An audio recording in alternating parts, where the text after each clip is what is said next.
Au nom du Père et du Fils et du Saint-Esprit, Amen. Grande joie d'être là avec toi pour ce temps de lecture divine, la lecture priante de la parole de Dieu, la lecture amoureuse de la parole de Dieu. Et nous devons vraiment demander cette grâce d'être des personnes amoureuses de la parole de Dieu. De ne pas pouvoir vivre une seule journée sans écouter la parole de Dieu, sans lire la parole de Dieu, sans prier avec la parole de Dieu. D'accord? Maintenant, aujourd'hui, nous sommes le 1er juillet, nous sommes au début du mois de juillet, et aujourd'hui c'est jeudi. Alors, la première lecture d'aujourd'hui, c'est le livre de la Genèse, chapitre 22, versets 1 à 19. Après ces événements, il arriva que Dieu éprouva Abraham et lui dit, « Abraham, il répondit, « Mais voici, Dieu dit, prends ton fils, ton unique, que tu chéris, Isaac, et va-t'en au pays de Moria. Et là, tu offriras en holocauste sur une autre montagne que je te indiquerai. » Abraham se leva tôt, sella son âne et prit avec lui 2 de ses serviteurs et son fils Isaac. Il fondit les bois de l'holocauste et se mit en route pour l'endroit que Dieu lui avait dit. Le 3e jour, Abraham leva les yeux, vit l'endroit de loin. Abraham dit à ses serviteurs, « Demeurez ici avec l'âne. Moi et l'enfant, nous irons jusque là-bas. Nous adorerons et nous reviendrons vers vous. » Abraham prit les bois de l'holocauste et les chargea sur son fils Isaac. Lui-même prit en main le feu et le couteau. Ils s'en allèrent tous deux ensemble. Isaac s'adressa à son père Abraham et dit, « Mon père !» Il lui répondit, « Mais voici mon fils. » Et il reprit, « Voici le feu et les bois, mais où est l'agneau pour l'holocauste ?» Abraham répondit, « C'est Dieu qui pourvoira à l'agneau pour l'holocauste, mon fils. » Ils s'en allèrent tous deux ensemble. Quand ils furent arrivés à l'endroit que Dieu lui avait indiqué, Abraham y éleva l'autel et disposa les bois. Puis il lia son fils Isaac. Il le mit sur l'autel par-dessus le bois. Abraham étendit la main et saisit le couteau pour immoler son fils. Mais l'ange du Seigneur l'appela du ciel et dit, « Abraham, Abraham !» Il répondit, « Mais voici. » L'ange dit, « N'étends pas la main contre l'enfant, ne lui fais aucun mal. Je sais maintenant que tu crains Dieu. Tu ne m'as pas refusé ton fils, ton unique. » Abraham leva les yeux et vit un bélier qui s'était pris par les cornes dans un buisson. Et Abraham alla prendre le bélier et l'offrit en holocauste à la place de son fils. À ce lieu, Abraham donna le nom de « Le Seigneur pourvoit », en sorte qu'on dit aujourd'hui, sur la montagne, le Seigneur apparaît. L'ange du Seigneur appela une seconde fois Abraham du ciel et dit, « Je jure par moi-même, parole du Seigneur, parce que tu as fait cela, que tu ne m'as pas refusé ton fils, ton unique. Je te comblerai des bénédictions. Je rendrai ta postérité aussi nombreuse que les étoiles du ciel et que le sable qui est sur le bord de la mer. Et ta postérité conquérera la porte de ses ennemis. Par ta postérité se béniront toutes les nations de la terre, parce que tu m'as obéi. » Regardez, Dieu va bénir Abraham, va bénir sa famille, va bénir sa postérité, et aussi toutes les nations de la terre seront bénies à cause de l'obéissance d'Abraham. Mais cette obéissance n'a pas été facile. Il dit, Abraham a écouté Dieu qui lui demande, Dieu qui dit, regardez, écoutez la parole. Toujours Abraham, Dieu appelle Abraham et dit, Abraham, il répond, mais voici. Abraham, c'est l'homme toujours prêt, à l'écoute de Dieu, toujours disponible pour Dieu. Dieu va dire, prends ton fils, ton unique, celui que tu chéris, Isaac, va au pays de Moria et là tu l'offriras en holocauste. Voyez le poids des paroles, combien elles sont marquées par un grand amour. On voit l'amour que Abraham avait envers son fils Isaac. Abraham aimait Ismaël, qu'il a renvoyé avec Agar, et Et on voit maintenant que le fils qui lui reste, il n'a qu'un seul fils, lui demande maintenant, tu vas aussi l'offrir, tu vas tout perdre à nouveau. Et Abraham ne répond pas en disant oui, d'accord, non, peut-être pas ça.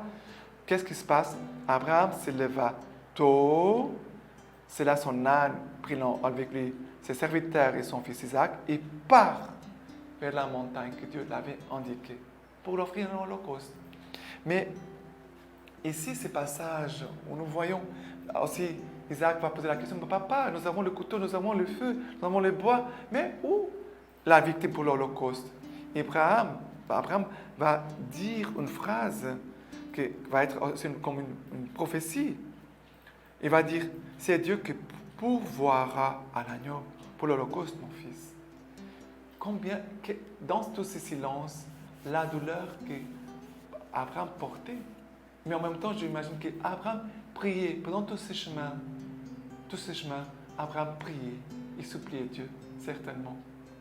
Mais il y est allé jusqu'au bout dans ce que Dieu lui demandait. Il était prêt à sacrifier Isaac. Et Dieu va lui dire, non, ne fais pas mal. Du mal à l'enfant.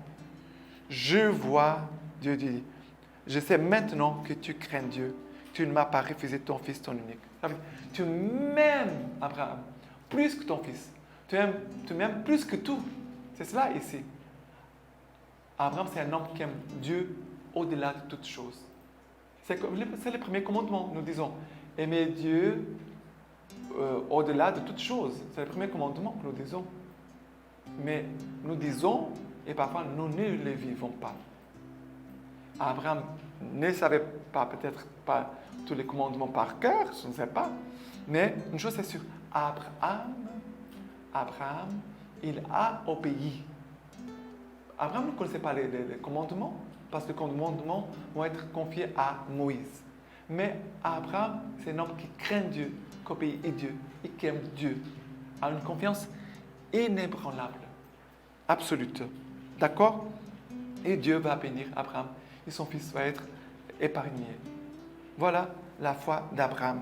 Nous devons aussi demander la même grâce pour nous tous.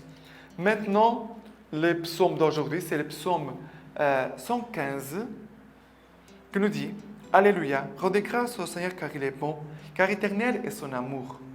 Qui dira les prouesses du Seigneur, fera retentir toute sa louange. Heureux qui observe les droits, qui pratique en tout temps la justice. Souviens-toi de moi, Seigneur, pour amour de ton peuple. Visite-moi par ton salut, que je vois le bonheur de tes élus, joyeux de la joie de ton peuple, glorieux avec ton héritage. » Ici, regardez, nous parle, qui dira les prouesses du Seigneur, fera retentir toute sa louange. Heureux c'est lui qui observe les droits, qui pratique en tout temps la justice. Ici, nous voyons vraiment celui qui a accompli la volonté de Dieu, comme Jésus a accompli la volonté du Père. C'est vrai qu'on peut approcher ce passage de Genèse 22 avec la passion du Christ. On approche ces deux passages parce qu'on voit qu'Isaac ne va pas mourir, mais c'est Jésus qui va donner sa vie pour nous. Ça veut dire que l'agneau qu'Abraham va prendre pour sacrifier, plus tard, cet agneau sera Jésus, l'agneau sans tache, l'agneau sans péché, qui va livrer sa vie pour nous. Et que vraiment que le Seigneur nous visite par son salut, que le Seigneur puisse nous visiter aujourd'hui par son salut, pour que nous puissions avoir la force de l'âme pour pouvoir suivre le Seigneur en toutes choses, en toutes circonstances, et de pouvoir accomplir sa volonté. Coûte ce qui coûte. Nous ne savons pas toutes les croix que Dieu va nous demander de porter. Nous connaissons la croix d'aujourd'hui, mais nous ne connaissons pas les croix de l'avenir. Ayons confiance, car Dieu donne la grâce, nous donne la grâce pour porter la croix, pour chacun de nous. Ok? Maintenant, l'évangile d'aujourd'hui, c'est Matthieu chapitre 9, versets 1 à 8. Matthieu chapitre 9, versets 1 à 8. S'étant embarqué, il traversa et vint dans sa ville. Et voici qu'on lui apportait un paralytique étendu sur un lit. Jésus, voyant leur foi, dit au paralytique, « Aie confiance, mon enfant, tes péchés sont remis. » Et voici que quelques scribes se dirent par devers eux, « Celui-là blasphème. » Et Jésus, connaissant leurs sentiments, dit, « Pourquoi ces mauvais sentiments dans vos cœurs? Quel est donc le plus facile de dire, tes péchés sont remis, ou de dire, lève-toi et marche? Eh bien, pour que vous sachiez que le Fils de l'homme a le pouvoir sur la terre de remettre les péchés, lève-toi, dit-il au paralytique, prends ton lit et va-t'en chez toi. Et se levant, il s'en alla chez lui. À cette vue, les foules furent saisies de crainte et glorifiaient Dieu d'avoir donné un tel pouvoir aux hommes. Voilà, ici l'évangile d'aujourd'hui qui nous parle de pardon. Abraham était un homme libre parce qu'il était attaché à Dieu. C'est un homme libre aussi de toutes les convoitises de ses péchés. Il était libre. Et pour ça, il peut se donner. Un homme qui est attaché au péché, il ne se donne pas. Il ne se donne pas ni à Dieu, ni aux autres. Et pour cela, nous avons besoin d'être pardonnés pour être libres et pour pouvoir marcher et avancer. Et non pas seulement à marcher et avancer, mais de pouvoir aussi donner notre vie et de mettre notre vie au service de Dieu et de nos frères et sœurs. Et au service aussi de la parole de Dieu.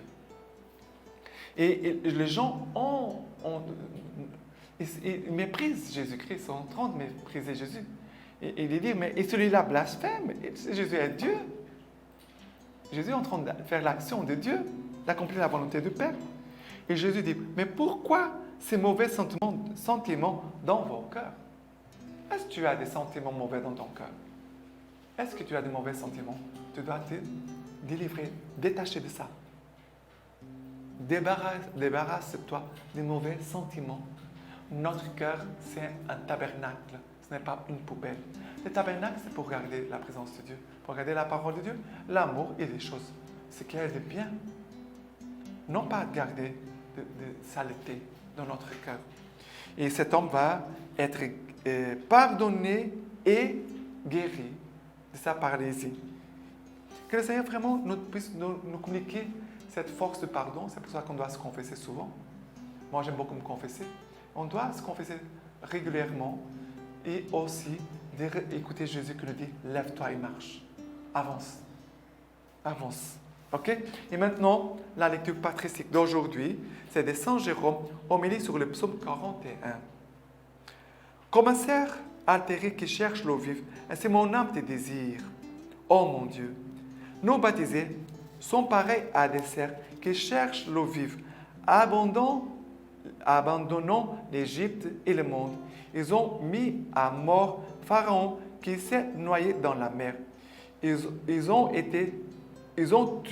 tué toute son armée dans les bains de baptême.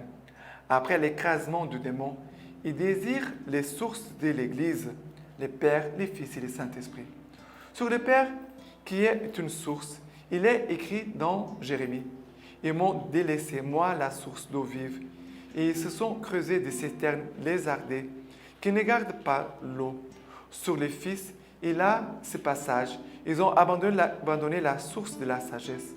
Et sur le Saint-Esprit, c'est lui qui boira de l'eau que je lui donnerai, et il jaillira en lui une source jaillissante pour la vie éternelle. » Cette parole se comprend aussitôt, puisque l'évangéliste nous dit que le Sauveur parlait alors du Saint-Esprit.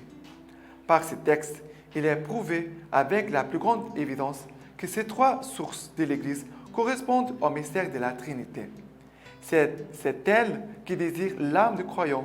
C'est elle qui désire l'âme du baptisé lorsqu'elle dit « Mon âme a soif de Dieu, la source vive ».